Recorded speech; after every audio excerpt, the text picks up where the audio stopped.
CBN e a Tecnologia, com Gilberto Sudré.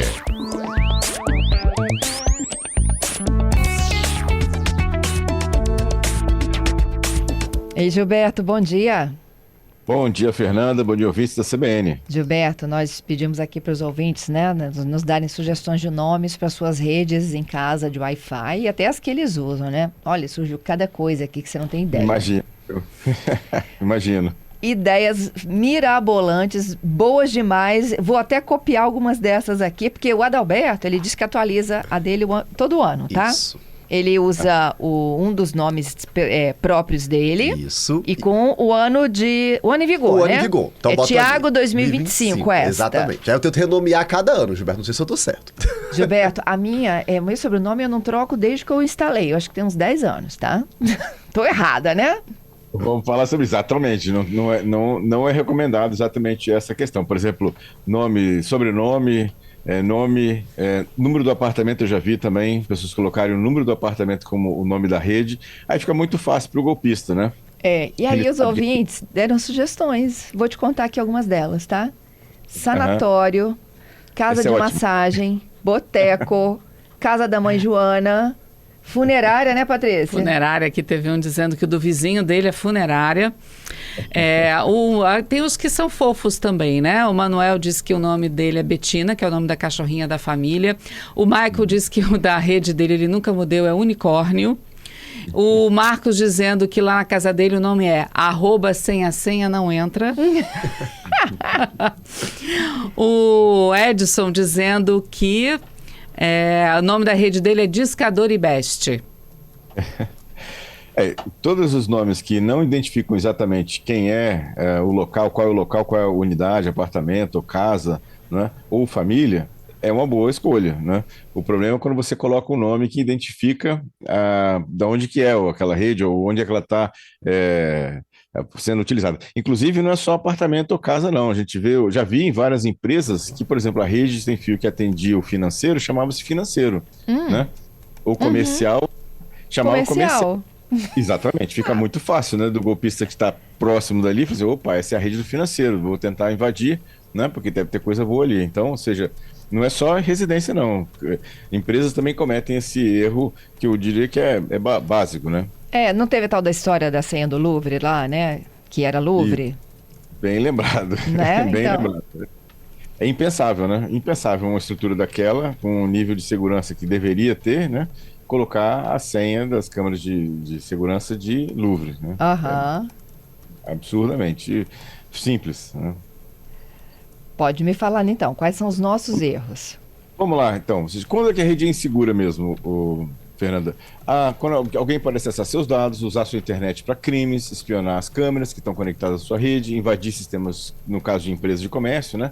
Então é como deixar a porta da sua casa destrancada porque você confia no bairro. Não, basicamente essa é a ideia. Então os erros mais comuns: senha fraca ou pequena, 1, 2, 3, 4, 5, 6, o nome da empresa, o telefone, o CPF ou o CNPJ da empresa, né?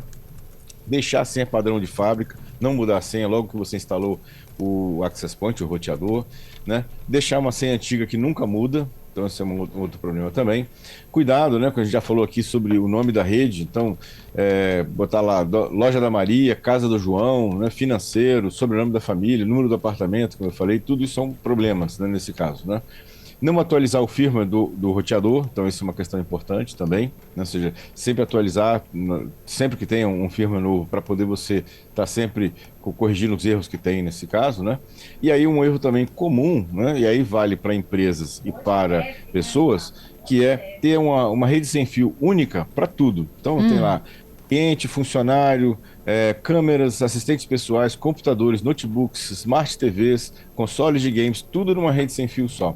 Esse é um problema, porque se um desses equipamentos estiver vulnerável, normalmente os de IoTs, né, são os mais vulneráveis normalmente, e uma vez o atacante conseguindo acesso a esse dispositivo, ele consegue fazer o acesso, né, o resto da sua rede em relação a isso. Então essa é uma questão importante, ou seja, quem invade, né, não quebra a porta, ele entra pela fechadura mal feita. Então essa é a questão. Então quais são as dicas práticas para a gente poder melhorar a nossa segurança, né? Ou seja, senha forte, mínimo 12 caracteres, letras, números e símbolos. Nunca reutilizar a senha nas redes sociais para sua rede sem fio, né? Ou seja, não fazer isso. Trocar a senha a cada 6 meses, né? Então essa é uma dica também. E trocar aquele login padrão, né? Admin, né? Ou seja, também se alguns roteadores permitem isso, então você faz essa questão. Como a gente falou, cuidado com o nome da rede, né? Usar uma criptografia forte, WPA3, se possível, né? Nesse caso, né? E aí, essa é a questão. E aí lembrar sempre de redes separadas, né? Para o Wi-Fi principal, para dados importantes, e o Wi-Fi para visitantes, no caso de empresas, ou IoTs, né, os dispositivos de internet das coisas ligados no ambiente. Então veja que é bem interessante. E aí uma última observação, Fernando, que é interessante. Alguns roteadores têm a função de você ocultar a rede Wi-Fi. Então, ou seja, a rede Wi-Fi ela existe, ela está ali, só que você liga uma função no roteador em que ela não aparece. Você conecta nela. Se você sabe o nome da rede, você conecta nela. Mas na lista lá de rede sem fio do lugar, não aparece naquele primeiro momento aquela rede. Alguns usuários fazem isso na ideia de proteger a sua rede. A segurança é bastante fraca isso. Por quê? Porque a gente tem a questão de que, mesmo com a rede oculta, eu consigo visualizar, né, através de algumas ferramentas, visualizar o nome da rede. Então, ou seja, para um usuário comum, pode ser que não. Mas para um usuário, um atacante mais esperto, né, vai conseguir a sua senha ou o nome da sua rede. Entendido. Tenho aqui, o Leandro está dizendo o seguinte, o roteador dele, ele configurou cada dispositivo e bloqueou o resto. Mesmo se a pessoa tiver a senha, ela não entra. Como é que funciona isso? Então, na verdade, esse tipo de ataque, de proteção, ele bloqueia pelo MAC address, que é o endereço físico gravado na placa de rede de cada dispositivo. Então, eu olho lá na configuração de cada dispositivo, vejo o endereço do MAC address, que são 6 bytes, lá em hexadecimal, e coloco uma lista de dispositivos válidos, né, que podem ter acesso à minha rede. Então, mesmo que o usuário tenha senha, ele não vai conseguir ter acesso à rede. Essa segurança também é uma segurança bastante frágil. Por quê?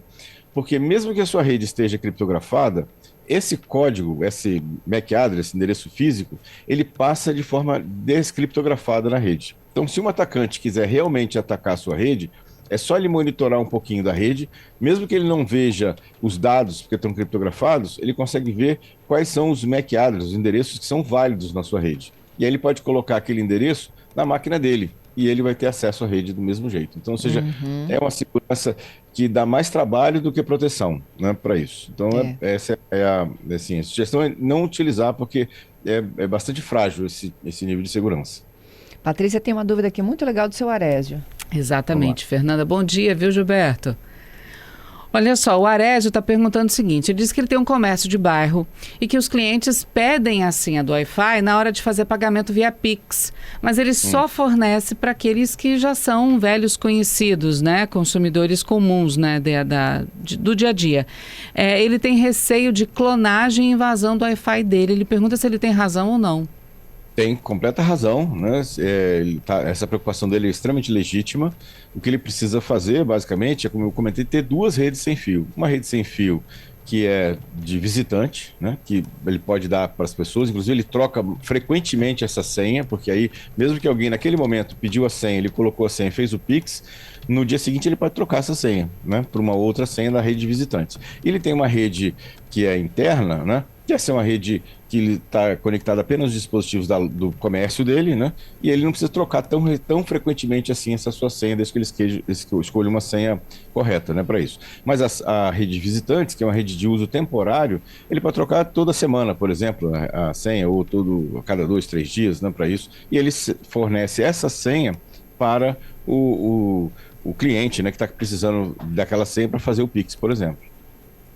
Temos mais. O Paulo, ele tá querendo saber, Gilberto, qual é o melhor repetidor de Wi-Fi para dentro de casa.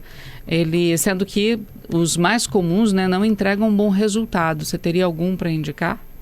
Então, os repetidores em geral, eles não são uma boa solução, assim, eu usaria em último caso, né? Se realmente não tem alternativa de eu passar um cabo até o local onde ele está para fazer isso, eu utilizaria, eu não utilizaria um repetidor para isso.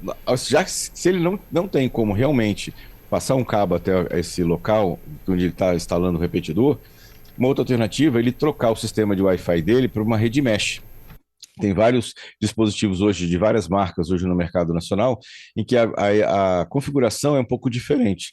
Os roteadores, eles conversam entre si, não é como se fosse um repetidor, mas não é bem um repetidor. Então, eles conversam entre si e ele amplia o alcance da rede sem fio dentro do ambiente. Então, essa é uma outra alternativa também. Então, ou seja, minha sugestão é, ou ele passa um cabo e aí ele coloca um outro roteador ligado nesse cabo, ou ele troca, né, por um dispositivo da Intelbras tem outras marcas que tem também aqui no Brasil, né, de roteadores da rede mesh. E aí ele distribui esses roteadores nos locais críticos da casa dele, né, e aí ele vai ter uma boa cobertura de Wi-Fi.